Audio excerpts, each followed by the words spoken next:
बिस्मिल्लाहिर्रहमानिर्रहीम। Dear students, अस्सलाम वालेकुम। आज हम पढ़ रहे हैं one to one linear transformation, onto linear transformation and bijective linear transformation.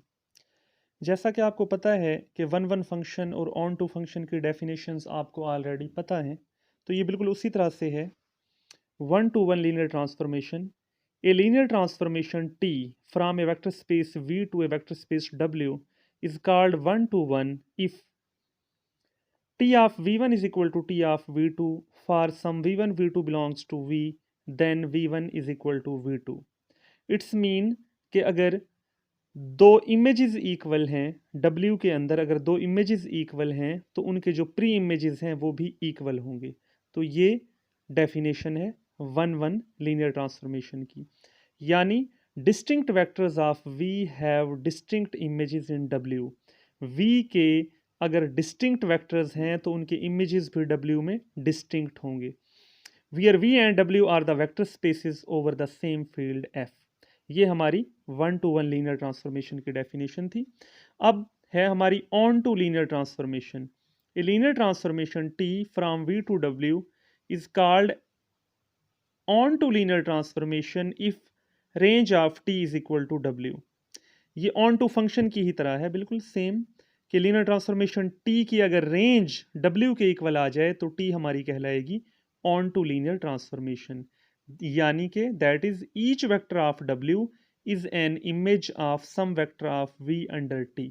यानी W का हर वेक्टर V के किसी ना किसी वेक्टर का इमेज बने अंडर T, तो हम कहते हैं ये जो लीनियर ट्रांसफॉर्मेशन T है एक ऑन टू लीनियर ट्रांसफॉर्मेशन है।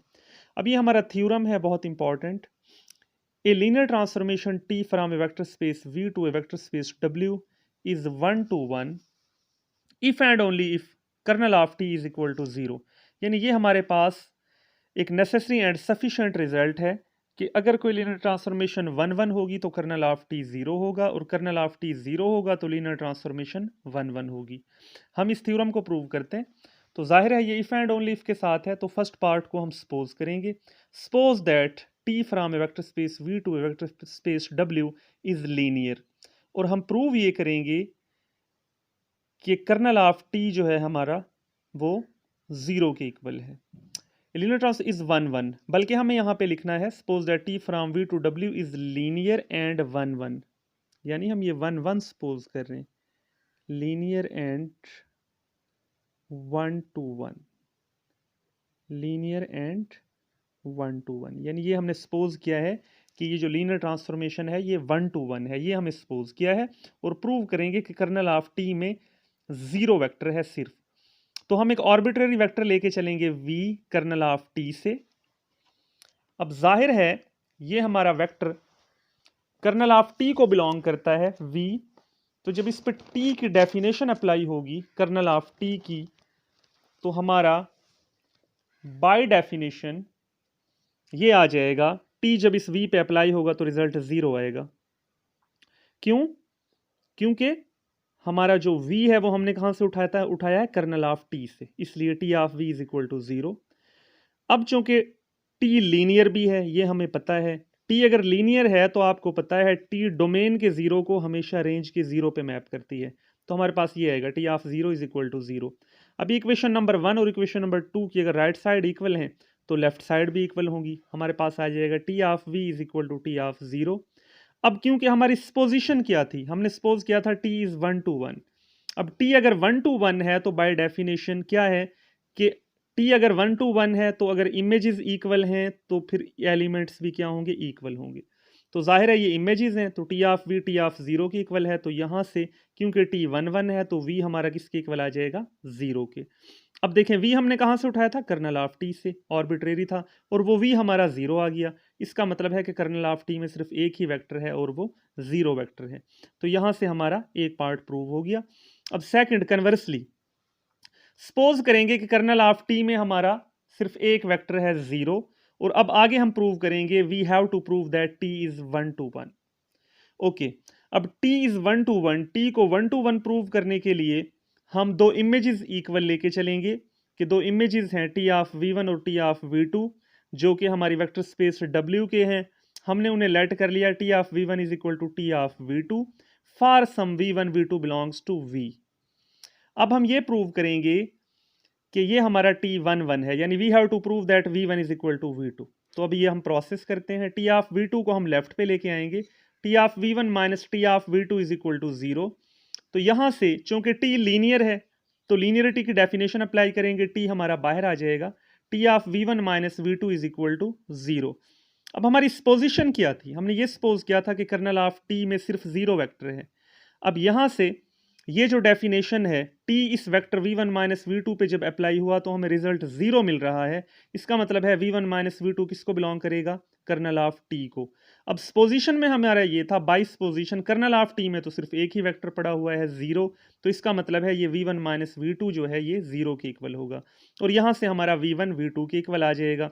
इमेजेस हम इक्वल लेके चले और एलिमेंट्स इक्वल आ गए, तो यहां से पता चला हेंस टी इज 1 to 1। ये हमारा थ्योरम कंप्लीट हुआ।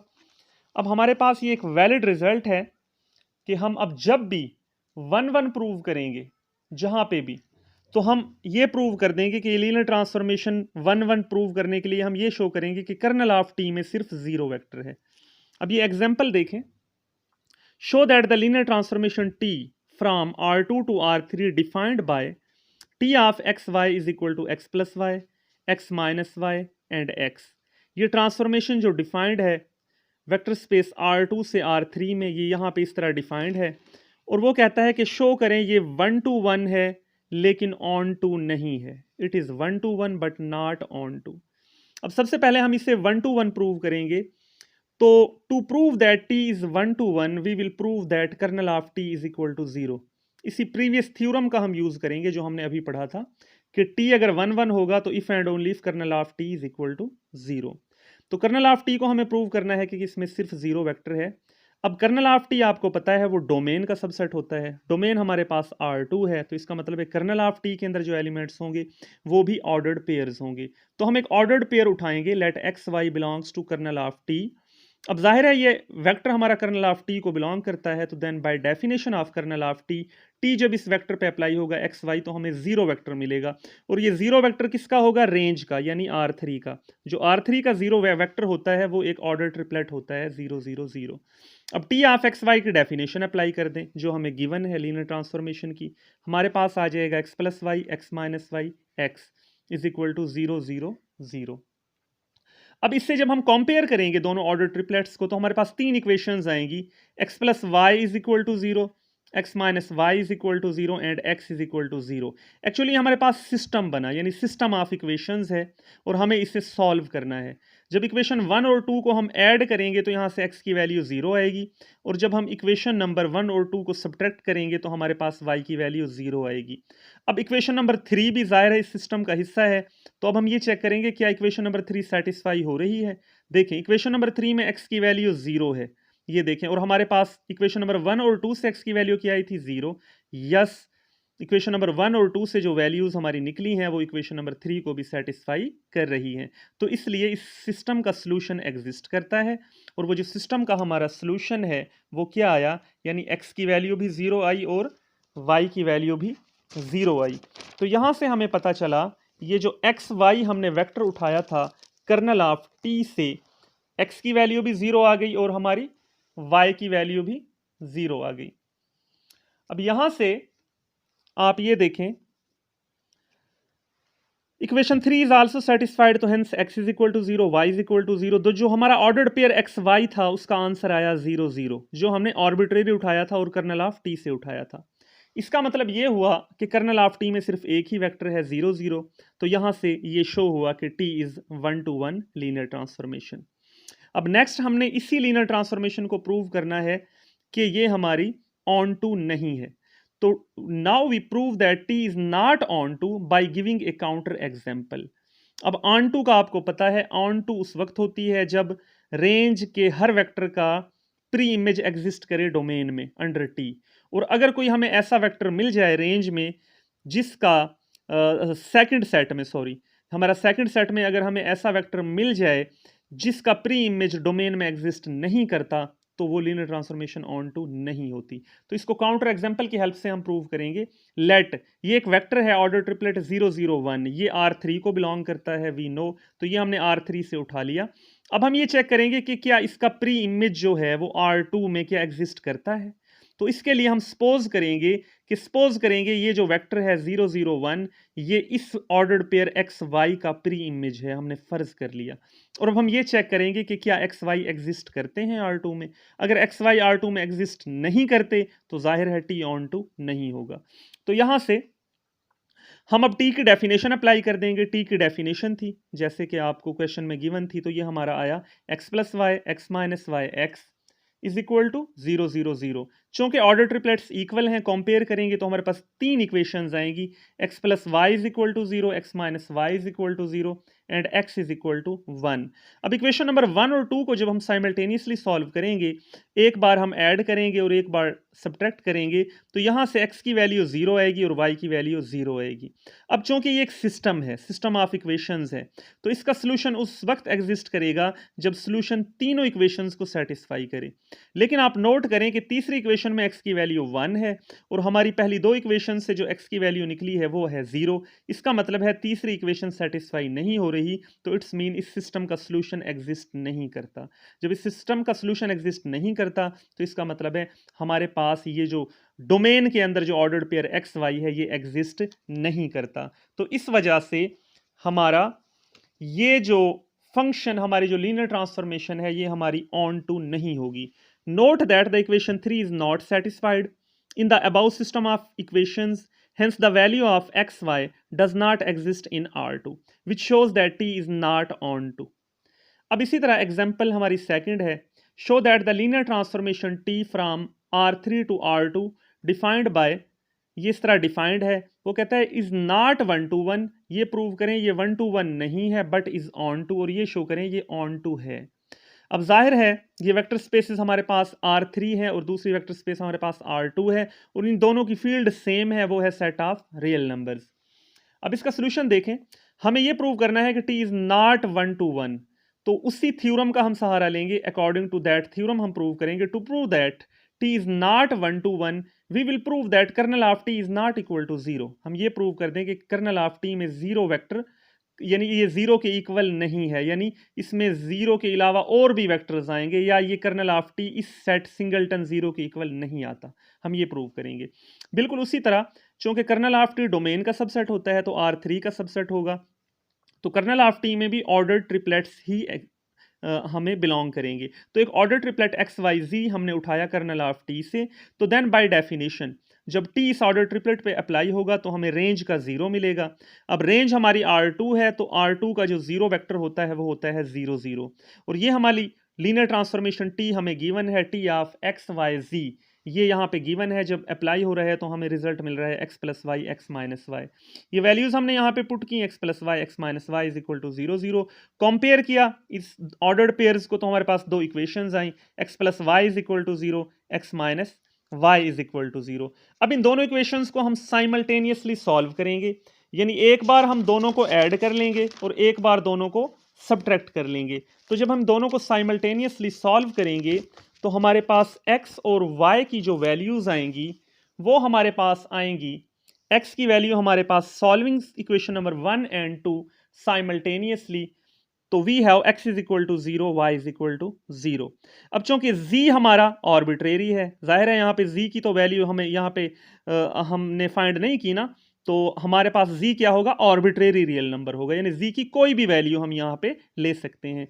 तो विच शोज, यहाँ से ये पता चला कि कर्नल ऑफ t जो है ये सिंगलटन जीरो वेक्टर के इक्वल नहीं आ रहा, क्योंकि हमारे पास z आर्बिट्रेरी आ गया, यानी z की वैल्यू 0 भी हो सकती है, 1 भी हो सकती है, 2 भी हो सकती है, 3 भी हो सकती है। तो कर्नल ऑफ t तो हमारा एक collection of infinite number of vectors हो जाएगा। It's mean kernel of t 0 नहीं आ रहा, तो यहां से पता चला hence t is not 1 to 1। अब इसके बाद हमने इसी लीनियर ट्रांसफॉर्मेशन को प्रूव करना था कि ये ऑन टू है। तो now we have to prove that the linear transformation given in the question t is onto. अब ऑन टू के लिए आपको ये पता है कि ऑन टू के लिए हमें ये प्रूव करना होता है कि अगर t हमारी लीनियर ट्रांसफॉर्मेशन है V से W में, तो हम ये प्रूव करते हैं कि W का हर वेक्टर V के किसी ना किसी वेक्टर का इमेज बन रहा है अंडर T। अब चूंकि यहाँ पे हमारी लीनियर ट्रांसफॉर्मेशन T जो है वो R3 से R2 में है, तो हम ये शो करेंगे कि R2 का हर वेक्टर R3 के किसी ना किसी वेक्टर का इमेज बन रहा है अंडर T। तो now we have to prove that T is onto. For this we will prove that each vector in R2 is image of some vector of R3 under T. तो R2 का हम एक vector लेके चलेंगे, जाहिर है R2 में ordered pairs पड़े हुए हैं। Let x dash y dash belongs to R2। अगर ये वेक्टर R2 का है तो जाहिर है ये जो इसके कंपोनेंट्स हैं, कोऑर्डिनेट्स हैं, वो हमारे क्या होंगे, रियल नंबर्स होंगे। अब हम सपोज करते हैं कि ये करते हैं कि ये जो x डैश y डैश है, फर्ज करते हैं ये इमेज है इस वेक्टर का x y z का। सपोज करके चलते हैं कि t of x y z is equal to x dash y dash. अब हम इस वेक्टर को फाइंड करेंगे x y z कि क्या ये R3 में एग्जिस्ट करता है या नहीं। तो यहां से t की डेफिनेशन अप्लाई कर दी जैसे क्वेश्चन में गिवन था, x plus y x minus y. Ordered pairs हैं, लेफ्ट राइट साइड पे इक्वल हैं, कंपेयर करेंगे तो हमारी यहां से दो इक्वेशंस आएंगी, x plus y is equal to x dash and x minus y is equal to y dash. इन दोनों इक्वेशंस को जब साइमल्टेनियसली हम सॉल्व करेंगे तो यहां से हमें वैल्यूज मिलेंगी x और y की। एक बार हम दोनों को ऐड कर लेंगे और एक बार सब्ट्रैक्ट करेंगे, तो यहां से हमें x और y का आंसर मिलेगा। यहां से देखें हमारे पास जब इन दोनों को साइमल्टेनियसली सॉल्व किया, इक्वेशन नंबर 1 और 2 को, हमारे पास x की वैल्यू आई x dash plus y dash over 2 और y की वैल्यू आई x dash minus y dash over 2। इसका मतलब है x डैश y डैश किसको बिलोंग करते थे, रियल नंबर्स थे। अब x डैश और y डैश चूंकि रियल नंबर्स हैं तो उनको ऐड करके 2 पे डिवाइड करेंगे तो अगेन हमें एक रियल नंबर मिलेगा x, यानी x एग्जिस्ट करता है। उसके बाद x डैश y डैश चूंकि रियल नंबर्स थे, उन दोनों को सब्ट्रैक्ट करके जब 2 पे डिवाइड करेंगे तो अगेन हमें एक रियल नंबर मिलेगा, वो क्योंकि y के इक्वल है तो इट्स मीन y भी एग्जिस्ट करता है। अब यहां से z, जाहिर है z क्या होगा, ऑर्बिट्रेरी रियल नंबर होगा। तो हमें यहां से पता चला कि R2 के हर वेक्टर के लिए हमारे पास R3 में कोई ना कोई वेक्टर एग्जिस्ट करता है। Hence for each vector x dash y dash belongs to R2, there exists x y z in R3 such that कि ये वाला जो वेक्टर है ये इस वेक्टर का क्या बनेगा, इमेज बनेगा। तो यहां से पता चला कि T इज ऑन टू। इसके बाद नेक्स्ट है आइसोमॉर्फिज्म की डेफिनेशन है। आइसोमॉर्फिज्म आपने ग्रुप्स में भी पढ़ी थी, वो आपको डेफिनेशन याद होगी। अब यहाँ पे वेक्टर स्पेसिस के अंदर जो लीनियर ट्रांसफॉर्मेशन है उसका दूसरा नाम है होमोमॉर्फिज्म, ये बात याद रखिएगा। तो let V and W are the vector spaces over the same field F। A linear transformation T from vector space V to a vector space W is called an isomorphism if T is bijective. That is T is 1-to-1 and on-to linear transformation। यानी अगर linear transformation T एक vector space V से W में 1-1 भी है और on-to भी है तो फिर हम कहेंगे T V से W में क्या है, एक आइसोमॉर्फिज्म है। उसके बाद ये हमारा एक रिजल्ट है कि द लीनियर ट्रांसफॉर्मेशन, ये लीनियर ट्रांसफॉर्मेशन है वेक्टर स्पेस Rn से Rn में T, तो T इज एन आइसोमॉर्फिज्म। ये आइसोमॉर्फिज्म होगी if the matrix of linear transformation T is invertible. यानी अगर हमें किसी लीनियर ट्रांसफॉर्मेशन T को चेक करना है Rn से Rn में, मीन टू से R2 से R2 में, R3 से R3 में, R5 से R5 में या Rn से Rn में, तो हम सिर्फ ये चेक कर लेंगे कि उसका पहले matrix of linear transformation find कर लेंगे और अगर वो इन्वर्टिबल है तो हम कहेंगे T आइसोमॉर्फिज्म है। तो ये हमारा रिजल्ट है। इन्वर्टिबल का मतलब है कि उस मैट्रिक्स का इन्वर्स एग्जिस्ट करता है। इसके बाद हमारा नेक्स्ट हम देखते हैं कि हमारा थ्योरम है बड़ा इंपॉर्टेंट आइसोमॉर्फिज्म के हवाले से, ये आप नोट करें। ये थ्योरम है if T from V to W is an isomorphism. अगर लीनियर ट्रांसफॉर्मेशन T V से W में आइसोमॉर्फिज्म है तो then the following results holds. फिर ये जो नीचे रिजल्ट्स हैं, 4 रिजल्ट्स ये होल्ड करेंगे। यानी ये हमारी वेक्टर स्पेस V है, ये वेक्टर स्पेस W है और T जो है वो V से W में क्या है, हमारी आइसोमॉर्फिज्म। आइसोमॉर्फिज्म और V और W की जो फील्ड है वो क्या है, सेम है F। तो फिर ये 4 रिजल्ट्स होल्ड करेंगे। ये 4 रिजल्ट्स क्या हैं, ये रिजल्ट्स ये हैं कि अगर if the vectors v1 v2 vn are linearly independent in V, अगर कुछ vectors v1 v2 vn vector space V में लीनियरली इंडिपेंडेंट हैं तो फिर इनके जो इमेजेस बनेंगे देन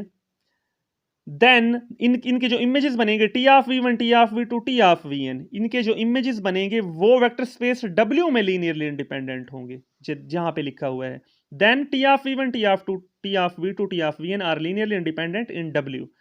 सेकंड रिजल्ट है B, if the vectors v1 v2 vn spans v, then the images t of v1, t of v2, t of vn also spans the vector space W। यानी अगर t isomorphism है v से W में और v के कुछ vectors हैं v1, v2, vn और वो वेक्टर्स वेक्टर स्पेस v को स्पैन करते हैं, तो इनके जो इमेजेस होंगे W में t of v1, t of v2, ये यहाँ पे v2 है, और t ऑफ vn, ये हमेशा वेक्टर्स जो हैं इनके जो इमेजेस हैं ये हमेशा वेक्टर स्पेस W को स्पैन करेंगे। Result number 3, if the vectors v1, v2, vn form a basis of v, then t of v1, t of v2, t of vn form a basis for W। यानी अगर t isomorphism है v से W में और ये vectors v1, v2, vn ये basis form करते हैं वेक्टर स्पेस v की, तो इनके जो इमेजेस हैं t of v1, t of v2, t of vn ये बेसिस फॉर्म करेंगे वेक्टर स्पेस W की। और लास्ट रिजल्ट है D, if the vector space V has dimension n, then the vector space W also has dimension n। यानी ये तो given था ना कि T V से W में एक अगर आइसोमॉर्फिज्म होगी तो फिर ये चारों रिजल्ट्स होल्ड करेंगे। तो T अगर V से W में एक आइसोमॉर्फिज्म है और अगर V की डायमेंशन n है तो W की डायमेंशन भी n होगी। डायमेंशन का आपको पता है, the number of elements in the basis of A vector space is called the dimension. तो इस थ्योरम को आपने याद रखना है। ये आज का हमारा टॉपिक था। इससे रिलेटेड जो एक्सरसाइजेज हैं उनको कीजिएगा। नेक्स्ट लेक्चर के साथ इंशाल्लाह फिर मुलाकात होगी। अल्लाह हाफिज़।